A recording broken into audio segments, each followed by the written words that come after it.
La Iglesia Luterana San Pablo, de la Misión Luterana de Isleta, presenta su programa La Gran Comisión.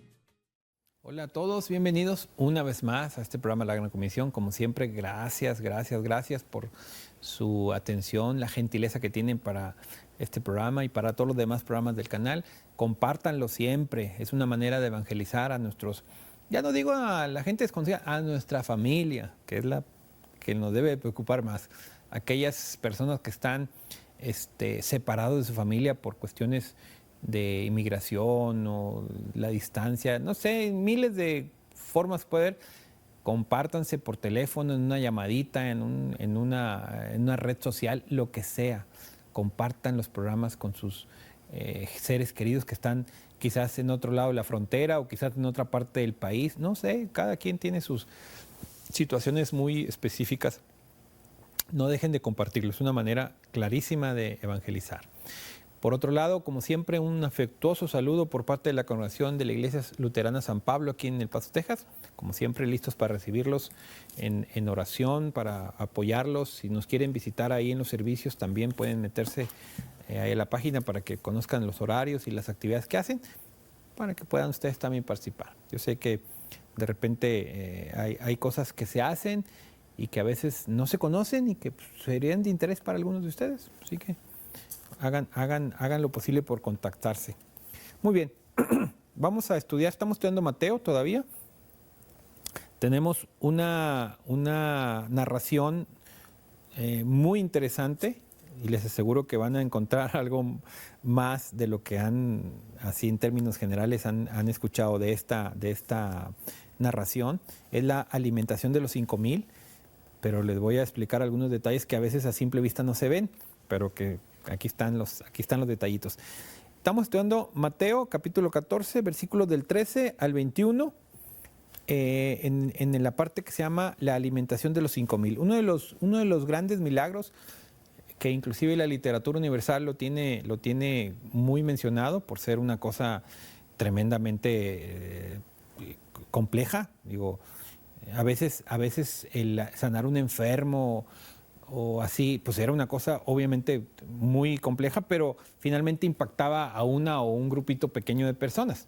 En impactó a 5,000 personas. Por supuesto que puedes pensar que una persona sorda, ciega o lo que sea, alguien podrá decir, pues fingió, se hizo loco ahí que le hicieron. No, pero ya 5,000 personas, pues ¿cómo los convences que digan eso? O sea, entonces 5,000 personas ya es mucha gente, ¿sí? Entonces, por eso es que esta narrativa es muy interesante. Lo voy a leer y empezamos un poquito a dar algunos puntos generales que casi no se entienden de este pasaje porque no se tiene a veces el contexto cultural o geográfico del lugar para que sepan algunas cosas importantes. Dice, versículo 13 del Mateo 14.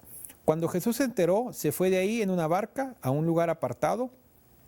Cuando la gente lo supo, lo siguió a pie desde las ciudades. Cuando Jesús salió de la barca y vio a tanta gente, tuvo compasión de ellos y sanó a los que estaban enfermos. Ya anochecía cuando sus discípulos se acercaron a él y le dijeron, ya es muy tarde y este lugar no hay nada. Despide a toda esta gente para que vayan a las aldeas y compren de comer. Jesús le dijo, no tienen por qué irse, denles ustedes de comer. Ellos le dijeron, aquí tenemos solo 5 panes y 2 pescados. Y él les dijo, tráiganlos para acá. Mandó entonces a la gente que se recostara sobre la hierba, tomó los 5 panes y los 2 pescados y levantando los ojos al cielo los bendijo. Los partió y dio los panes a los discípulos y los discípulos a la multitud. Todos comieron y quedaron satisfechos y de lo que sobró se recogieron 12 cestas llenas. Los que comieron fueron como 5,000 hombres sin contar a las mujeres y a los niños. Esa es la lectura. 5,000 hombres, ¿sí? Varones, más las mujeres y los niños. Vamos pensando que hubiera, no sé, otra mitad, o sea, 5,000 más, no sé, 7,500 en total, lo que sea, pero era mucha gente, ¿sí? Bueno, la mayoría hemos leído esta parábola, no es parábola, esta narración de este milagro, y vemos como el milagro central es la multiplicación de los panes y de los pescados. Y bueno, hasta cierto punto sí es correcto, pero no es lo principal que pasó aquí, al menos desde el punto de vista del contexto en donde se encontraba, ¿sí? Hay algo más aparte de la alimentación como tal, aparte de la multiplicación del pan y de los pescados. Fíjense muy bien. En este pasaje no aparece la cita, pero viene reflejado en los 4 evangelios, en Marcos, en Lucas y en Juan. Los 4 evangelistas lo narran mismo, nomás que en Lucas, que es el evangelio de Lucas, es un entrevistador, es un reportero. Lucas fue a los escenarios donde ocurrieron las cosas y entrevistó a las personas.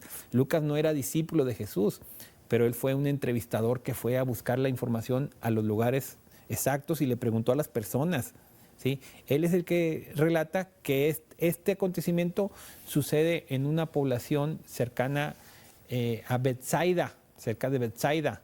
Bueno, pero ¿qué era Betsaida o quién era Betsaida? Bueno, Betsaida era una población evidentemente rural, como todo lo que estaba ahí, en la parte noreste del lago de Galilea, ¿sí? Bueno, ¿y qué tiene eso que ver? Bueno, lo que pasa es que han de saber ustedes que en el mapa geográfico de esa zona, que todavía no se llamaba Palestina, pero que podemos decir ahorita Palestina porque es la manera en cómo lo conocemos, en la parte de arriba donde está el lago, era lo que era Galilea. Por eso el lago se llama el mar de Galilea, mar de agua dulce, en la parte norte. En la parte media estaba Samaria y en la parte baja o del sur estaba Judea. Ahorita todo esto ya ha cambiado en la actualidad, ¿sí? Pero eso lo hacemos en la parte, digamos, está el mar, el río Jordán y abajo el mar Muerto. Desde arriba hasta el mar Muerto, todo eso hacia este lado, rumbo al Mediterráneo, es lo que se conocía como el área, pues, de Palestina, ¿no? Israel. Pero hacia el otro lado, hacia el este, hacia el oriente, ya no eran territorios judíos ni nada que ver, eran territorios gentiles, ¿sí?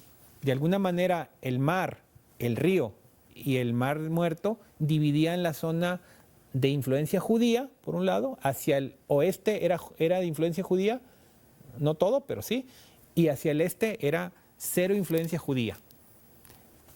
Betsaida estaba exactamente en la zona del noreste, es decir, en la zona fronteriza. La gente que estaba en esa zona no era judía. Y como no eran judíos, pues eran gente que era, ¿cómo podemos decirlo? Para los judíos eran gente inapropiada, eran gente que no merecían atenciones de ningún tipo. Recordemos para entenderlo, Samaria, que estaba en medio de Galilea y de Judea, era una zona media, ¿sí? Cuando viajaban de Galilea a Judea, trataban de irse bordeando porque no querían entrar a Samaria, porque Samaria era un lugar inapropiado. ¿Sí me explico? Trataban de irse por un lado, acá por el río Jordán, lo cruzaban y se venían y llegaban a Judea. O sea, trataban de no pasar por Samaria porque eran territorios no judíos y todo lo que era no judío era malo para los judíos, ¿sí? Por eso la narración donde habla de la mujer samaritana, ¿sí? Es que está sacando agua del pozo y que llega Jesús y le pide agua y le dice, ¿tú por qué me estás pidiendo agua? Si tú eres judío y yo soy samaritano, ustedes no nos hablan, ustedes no nos quieren. ¿Recuerden ese episodio? Bueno, Samaria era una zona combinada porque estaba entre Galilea y Judea y había gente que no era bien vista por los judíos. Ahí donde los ven eran muy elitistas. Bueno, pues el área donde estaba Betsaida, pues, con más razón, era un área fronteriza, ¿sí? Ahí había muchísima gente que no tenía nada que ver con los judíos. Sin embargo, sabían de la fama que tenía Jesús porque había hecho muchos milagros y sanaciones. Entonces, Jesús está en el área de Galilea. Seguramente estaba en el área de Nazaret. Nazaret está en el área noroeste. Entonces, dice que agarran una barca, cruzan el mar en la parte norte y se van a Betsaida a descansar o a platicar, o yo no sé a qué fueron para allá, ¿sí? El caso es que la gente, cuando se da cuenta que Jesús anda de aquel lado, la gente no judía, la gente gentil. ¿Sí? Los judíos estaban de este lado, los que estaban de este lado eran gente no judía. Del área de Betsaida eran gente que no era judía. ¿Sí? ¿Qué pueblos había ahí? ¿Sí? Es más, se los voy a decir en términos para que lo vayamos captando así, imaginen. Es más, lo pueden poner ahí en el Google. ¿Sí? En la parte del Mar de Galilea, Río Jordán y Mar Muerto, en la parte oeste de eso estaba Galilea, Samaria y Judea. Así. En la parte del este estaba la región de Traconite, se llama. Traconite, así se llama esa parte. Y luego seguía Decápolis y luego seguía Perea, similar. Traconite en la misma línea de Galilea, ¿sí? Decápolis en la línea de Samaria y Perea en la línea de Judea. Hacia arriba de esta zona, que también era la zona fronteriza, estaba la Fenicia y Siria. Toda esa parte de arriba. Entonces, esta zona Betsaida estaba en la zona fronteriza totalmente. La gente que estaba por ese lado era pura gente no judía. Entonces, imagínense lo que significa que los no judíos se acerquen, sepan que va Jesús y se acerquen con él. Por un lado, a recibir sanaciones, porque seguramente iba un sinfín de gente a pedir ayuda, ¿sí? A pedir ayuda. No, ellos no estaban pensando que les iban a dar de comer, no. Ellos estaban pensando, iban a rogarle a ese ser profético, como lo vieran ellos. Ellos no tenían una idea clara como los judíos. Bueno, los judíos no lo entendían, pero estos menos. No tenían una idea cercana, pero sabían que había una persona que hacía milagros. Entonces se acercaron. Oye, va a andar esa persona. ¿Cómo? ¿Dónde va a andar? Acá. Vámonos todos. Fíjense, 5,000 personas más las mujeres y los niños. Había un chorro de gente ahí solamente porque supieron que por ahí andaba esa persona que hacía milagros. Así véanlo, una persona que hacía milagros. Ellos no sabían que el Mesías, que esto, no conocían tanto. Eran gente, esa gente que estaba en esa zona era gente de tipo árabe, eran gente de otras culturas. ¿Me explico? No tenían una idea como tal. De hecho, esa zona de Traconite era una zona muy afamada, es una zona volcánica, de hecho. Había muchas cuevas y en esas cuevas había muchos ladrones. O sea, era una zona de delincuencia. Una zona de delincuencia. Había gente que se escondía en las cuevas para robar y tenían sus guaridas en esas cuevas porque era una zona muy inaccesible, es una zona rocosa y montañosa que por supuesto que existe todavía. Ahorita es en el país de Siria, ahí está, sigue estando esa zona, pues ni modo que se haya ido. Entonces era una zona muy complicada, nadie quería entrar por ahí porque había mucha gente, mucho bandido. Pues imagínense, al saber que venía Jesús, se acercaron todos. No les importó bandidos, yo creo que hasta los bandidos andaban ahí, porque pues también tenían necesidad, y se juntan más de 5,000 personas ahí en esa zona, ¿sí? Y Jesús empieza a predicarles, los invita. Yo siempre he dicho, el verdadero milagro no fue los 5,000 que comieron, no. El verdadero milagro que ocurrió ahí es que se sintieron atendidos por una figura que representaba el judaísmo y que los judíos no los tenían en cuenta. ¿Me explico? O sea, los judíos hacían de menos a todos los que no eran judíos. O sea, era una cuestión muy elitista y discriminadora, ¿sí? ¿Cómo puede venir una persona de esa cultura judía a hablarnos de Dios, a compartirnos el Dios que ellos dicen que es de ellos nada más? Viene a compartirlo con nosotros y viene a sanarnos y hace milagros? No, pues es una cosa tremendamente superior. ¿Sí me explico? Hagan de cuenta que vienen a darte, no sé, es más, lo hemos visto nada más en campañas políticas, ¿sí? Al menos yo he visto en campañas políticas en México, cuando los candidatos llegan a las colonias populares, ¿sí? De bajo recurso, y llegan y abrazan y besan y saludan y les entregan una despensa. Dice dice la gente. Pues nomás cuando están de campaña vienen, cuando ya llegan al puesto ya no vienen. Pues sí, es parte del show, pero de alguna manera la gente que llega y recibe al candidato, sí, se siente conmovido. Hoy vino esta persona, lo he visto en la tele y aquí está saludándome y dándome. Se sienten así. En ese momento se siente muy bonito porque viene a visitarte una persona de alto rango a tu casa y se sienta contigo en la silla esa fea que tienes ahí y se sienta contigo y tú dices, ay, soy bien humilde, no tengo nada, pero él se sentó aquí, me saludó y me dio un beso. Qué bárbaro, voy a votar por él. Siempre hay una, en la política y esas cosas, hay esa cosa. Aquí no había política, aquí venía un ser que venía a darte un mensaje y a darte salud y a darte cosas así. Pues imagínense el grado de impacto que tenía esta situación. En realidad, lo de los pescados no aparece aquí en la narración y en ningún evangelio que la gente, esos 5,000 o los 7,000 o los 8,000, lo que sea, que se hayan dado cuenta siquiera de que pasó eso. Porque no relata aquí de que, y la gente se asombró. No, dice, la gente comió. ¿Sí? Seguramente el milagro fue acá, como diríamos, tras bambalinas. A ver, tráiganme el pan, los pescados. Paz, aquí, a ver, llenen esto, llévenselo para allá. Y la gente que estaba allá seguramente ahí en el pasto, en la hierba, simplemente, oye, aquí, ¿quieres hambre? Sí, agarra pan, agarra. Gracias. Y agradecidos porque los habían tomado en cuenta. Probablemente muchísima gente al momento seguramente no se dio cuenta que había pasado un milagrazo ahí de multiplicación de panes y pescados. Seguramente no se dieron cuenta. Es lo más seguro. Pero después yo creo que se dieron cuenta. Pero, insisto, el verdadero milagro ahí, ¿sí?, que impactó a esa gente es que los tomaron en cuenta siendo gentes discriminadas culturalmente por los judíos. O sea, tú no. O sea, eran gente que no se les tomaba en cuenta porque se les consideraba, dentro de la cultura judía, se les consideraba gente inapropiada y salvaje y ve tú a saber cuántas cosas habrá.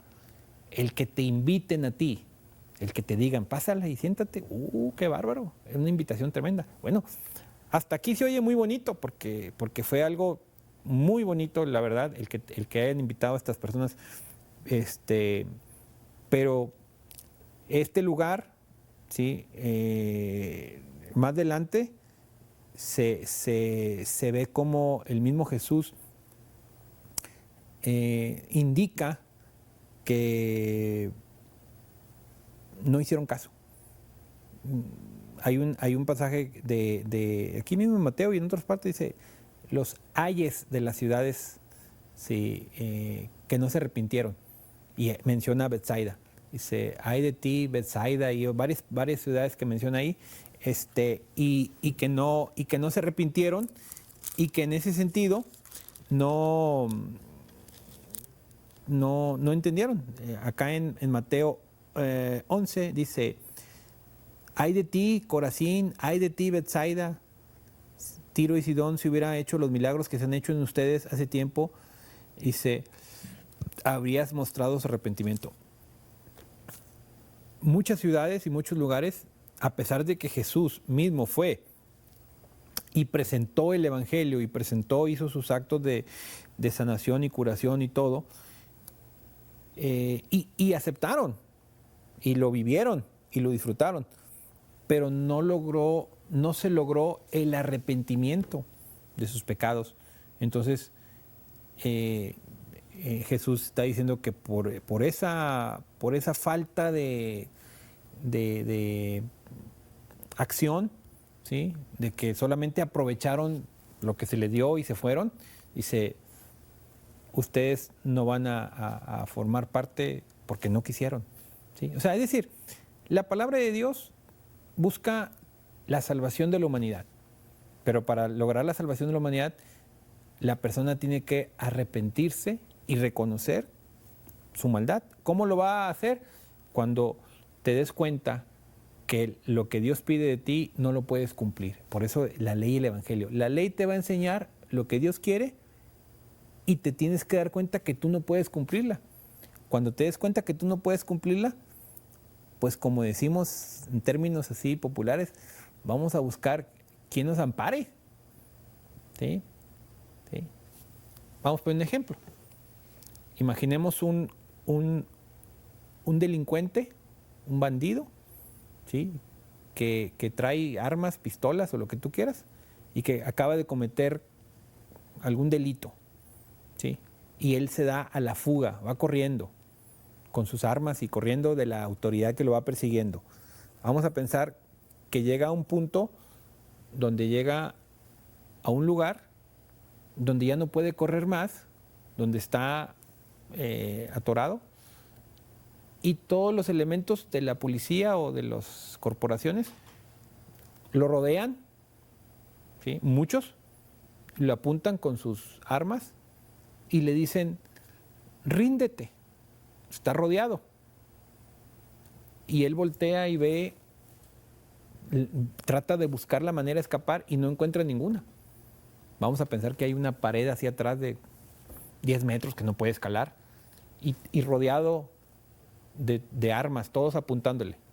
Y le dicen, ríndete, tira tus armas o tírate al piso, levanta las manos, lo que sea, ¿sí? La persona en ese momento se ve que ya no puede hacer nada y tiene que tirar sus armas o tirarse al piso. Si no lo hace, ¿sí? Evidentemente, si él les apunta o les dispara, pues claro que lo van a disparar y lo van a matar, por supuesto, ¿me explico? O sea, pero si él no tiene ese deseo de morir, va a tener que soltar sus armas y rendirse. Bueno, la ley nos indica todo lo que tenemos que hacer. Bien le dijo Jesús al chico, haz esto y vivirás. Cumple la ley y vas a vivir.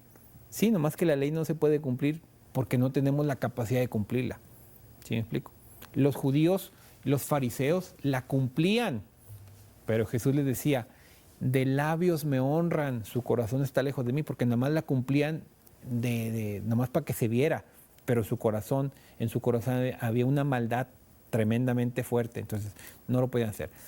La ley nos indica lo que es, y el objetivo de la ley, en términos funcionales, es que tú digas, pues no puedo cumplirla. Mis pensamientos, mi naturaleza humana es contraria a Dios. Tan pronto me sueltan tantito, voy y hago, no puedo dominarme, no puedo regularme. La ley me enseña que yo no puedo. Y entonces entra el Evangelio. Yo sí puedo.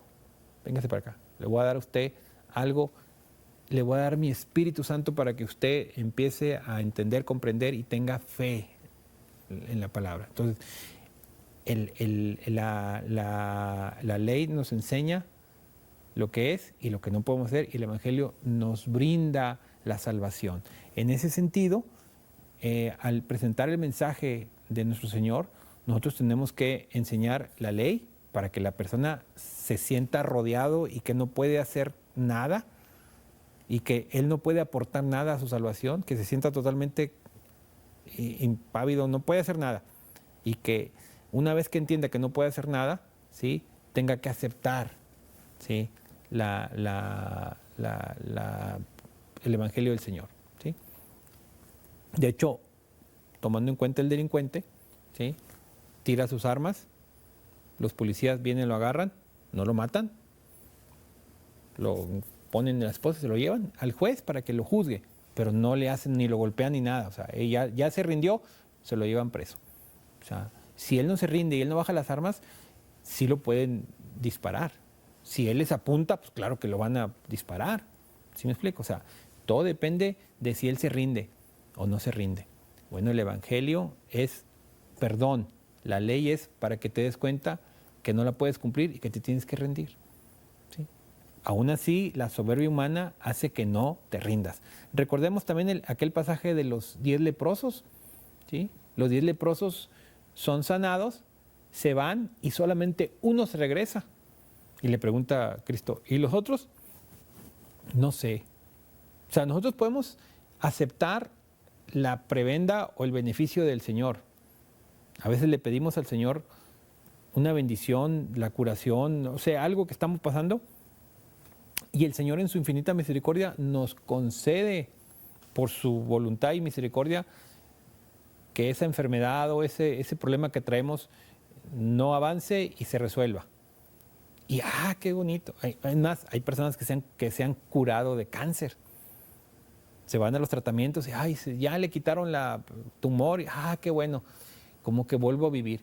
Sí, pero en esa vuelta a la vida, algunas dicen, no, pues sigo mi vida y no le doy importancia al que me dio esta oportunidad. O sea, imagínense, por eso dice, Bethsaida fue una ciudad que tuvo grandes milagros, pero que no se arrepintió. O sea, disfrutó lo bonito, la sanación y todo, dice, pero no se arrepintió. Dice, por eso de alguna manera es una como maldición. Dice, ay de ti, dice, cuando llegue el día final, dice, te voy a cobrar esto que estás haciendo, porque te di la oportunidad, te di cosas buenas, te mostré mi amor, tú lo agarraste. Dice, pero nomás lo agarraste para tu beneficio. Yo buscaba que tú te arrepintieras, que tú te rindieras, pero no, nomás me trataste de engañar. Dice, y eso te lo voy a cobrar al final. ¿Sí? Al término del tiempo, véngase para acá. ¿Me explico? Por eso, pues, los milagros que sucedieron, no todos funcionaron en el corazón de los humanos, porque algunos solamente estaban buscando el beneficio inmediato. No entendieron el objetivo que era el Evangelio. No lo entendieron. Tenemos que fijarnos muy bien nosotros también en esto. Siempre hay que buscar el Evangelio final. Amén.